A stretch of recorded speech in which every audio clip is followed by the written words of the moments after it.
Yo, it's your boy Kenji, man, and I got another video for you, man. This is Yellowjackets episode 4 review. The title is called Bear Down.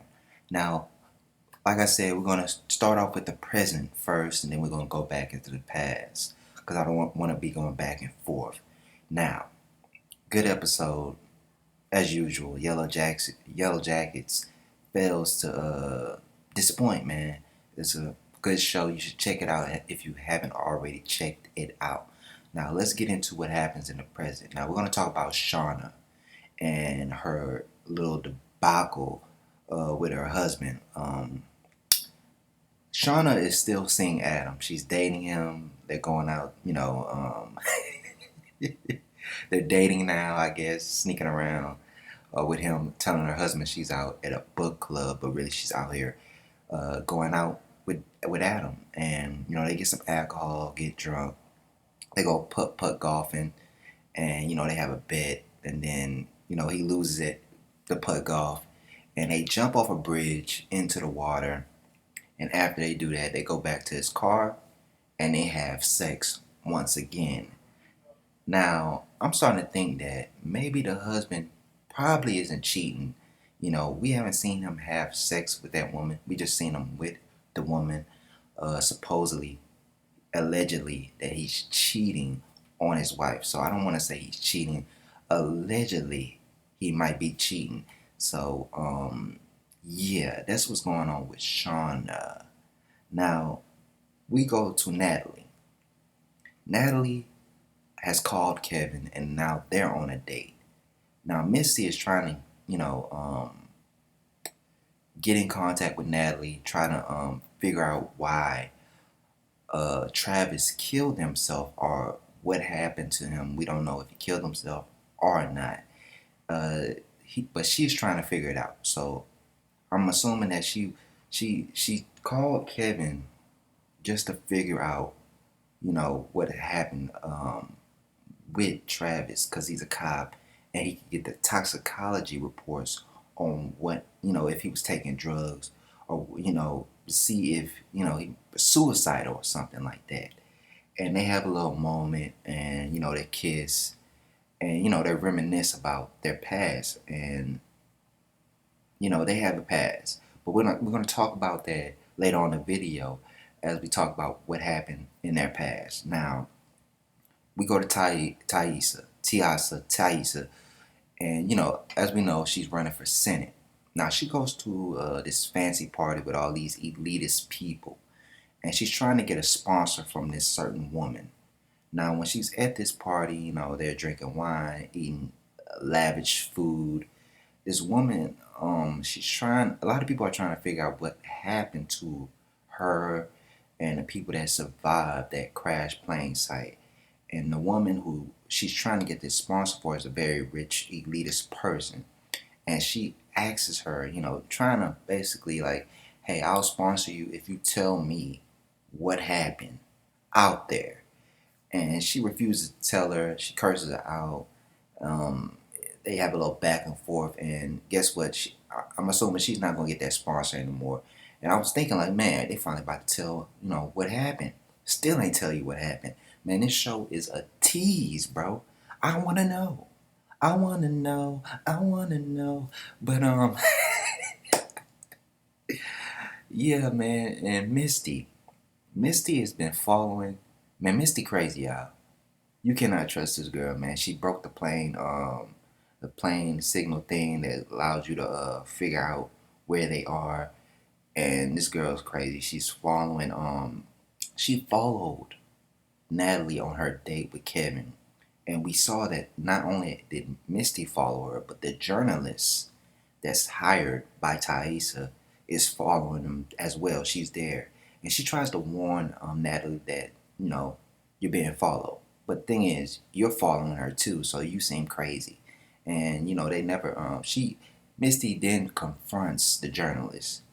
And, she tells her, you better be scared of me. I'll be scared of you too, Misty. You are a crazy, funky bitch. For real.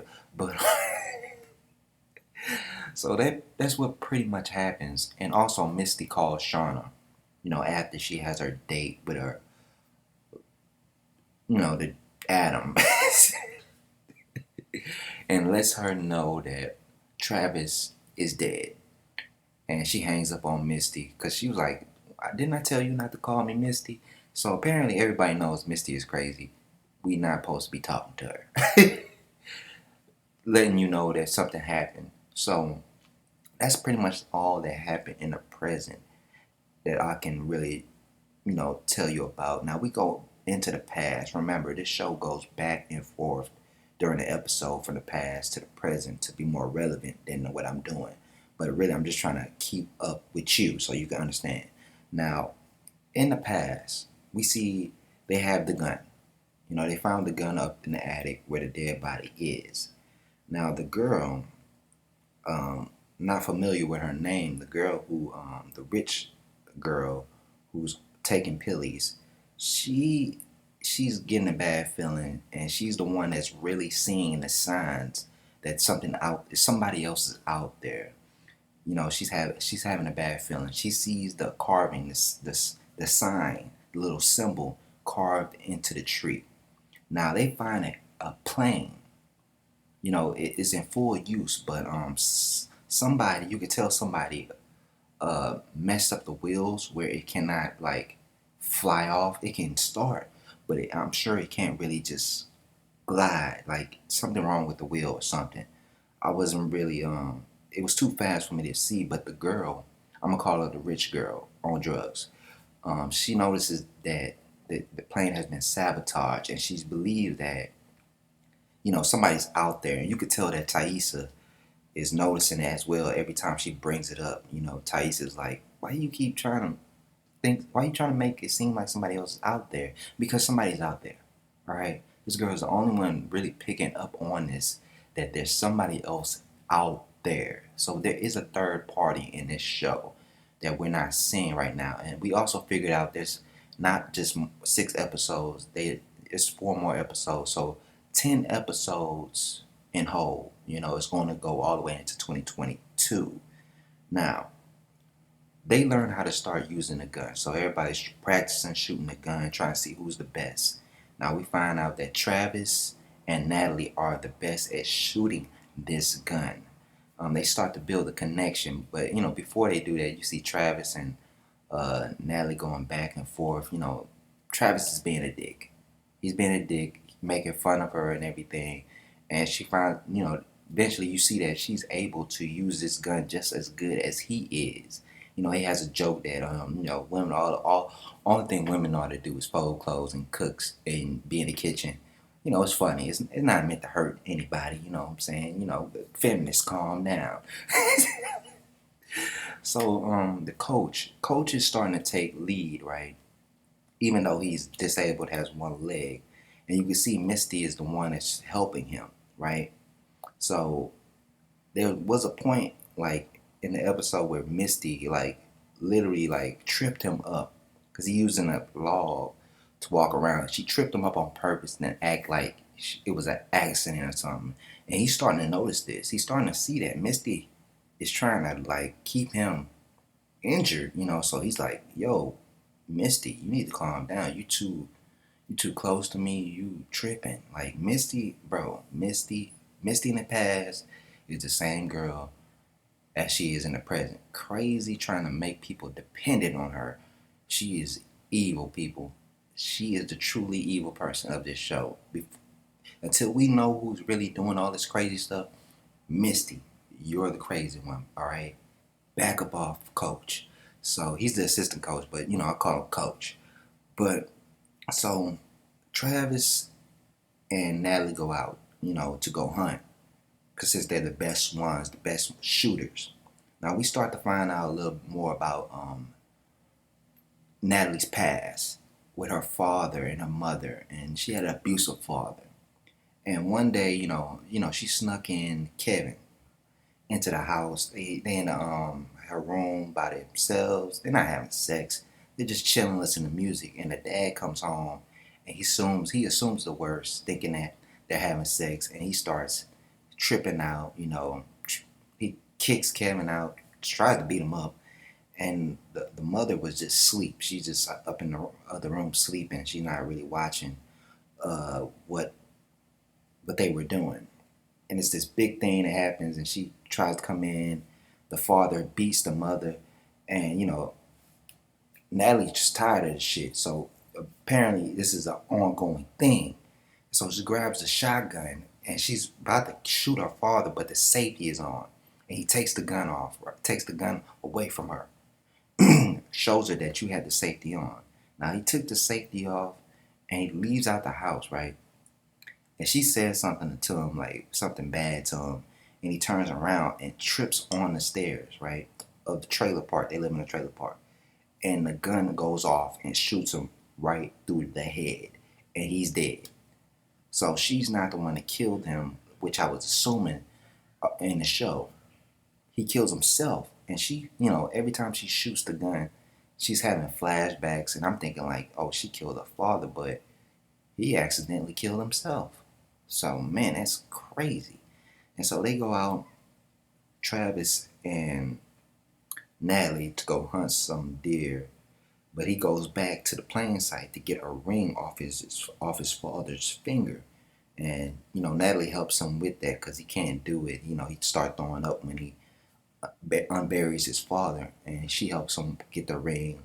And then they find a deer. Natalie kills it. And it's dinner time. They bring it back.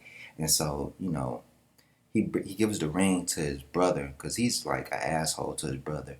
And you start to see him bonding with his brother more. He's trying to make him feel a little better, even though him and his father wasn't close together. But you could tell probably the younger brother was closer to the father, right? And so you're starting to see a connection between Travis and Natalie. And you understand why she cares so much about Travis. Something, they had a bond out there. So Kevin, just like I said in the present, she's trying to figure out what happened to Travis, and she's trying to get information from Kevin since he's a police, a police investigator or something like that. I forgot his role, his whatever he is. But after that, they eat the deer. Shauna cuts the throat of the deer, bleeds it out, and they finally get some food, because they ran out of food. Nobody's coming to get them. And it was a good episode, but not the best one. But yeah, man, that's pretty much everything that happened. Misty's crazy. The rich girl on drugs. She's seeing stuff that's happening, and Thaisa is going through her little situation. And what else happened? What's her name? Again. Not Jackie. When that plane that they found, the religious girl, slipping on her name because they don't say her name a lot. She turns on the airplane or on the plane, and it starts to go, and it almost kills the girl that Jackie left behind in the plane. And Jackie pushes out the way because the propeller's coming, but suddenly the plane stops right before it's about to kill Jackie. And Jackie's trying to tell her, like, are we even now? I was about to leave you in the plane before it blew up. You survived, but guess what? I saved you. Can you stop trying to guilt trip me up all the time? You know what I'm saying? So the relationship building of this show, and it's teasing me, bro. Like, I really want to know so much that's going on, but you can tell something's about to happen, man. It's about to be something big. But like I said, they are learning how to survive out there. And what's gonna get bad when they're out there is that when it becomes wintertime, right? When it becomes wintertime, you're not gonna see as many deer. You're not gonna see as many animals. And I hope they are preparing for that winter. You got to get some food. So there's this black girl out there too who is out there, and she knows what food to pick, what type of vegetables are poisonous and which ones are edible. And so they're doing that. So I hope they get prepared for winter because stuff is about to go down. I don't know where they're located, but you probably want to start killing some deer and start, drying the meat, get some, beef jerky for over the winter time because something is going on. They had to do something very crazy out there for them all to be not talking about what really happened out there. They're all just saying we had to scavenge, we starved, but because I feel like they're all hiding something, I think somebody had to get ate up. Somebody had to get put on that roast. So, yeah, man, good episode, not the best one, not the most exciting one. It's very a tease. It's just it's showing you how everybody is dealing with what happened out there and also explaining how they are, each one of these girls, the coach, the boys, all have their skill set because the coach, he knows how to, he knows how to do this stuff. He knows how to kill a deer and bleed it out, what to do. And yeah, good show. I can't wait to the next episode. So, we're going to get into the next episode next week. Should be coming out. Where's the date? Where's the date? It should be coming out on the 12th, December 12th. We'll be seeing the next episode. It's called Blood Hive. Ooh, that sounds like we're gonna get something real big. Direct. One thing I want to talk about is how like these TV series be having like a different director and a different writer for each episode. I don't know what that's about. You know, I, I it kind of, I don't know. Maybe that's good or not, but I see that a lot with all these TV series where there's different writers and different directors for different episodes. I just wish, when you're doing a TV series, you should have the same director for each episode. But, everybody need a job, I guess. What to do. But that's all that pretty much happens, man. It's your boy Kenji. Subscribe, comment, like, share. Do all the thug dizzle. And check out Yellowjackets. It's on Showtime. If you can't find it on Showtime, you ain't got Showtime, just go to fmovies.to and you can watch it for free online. I'm out.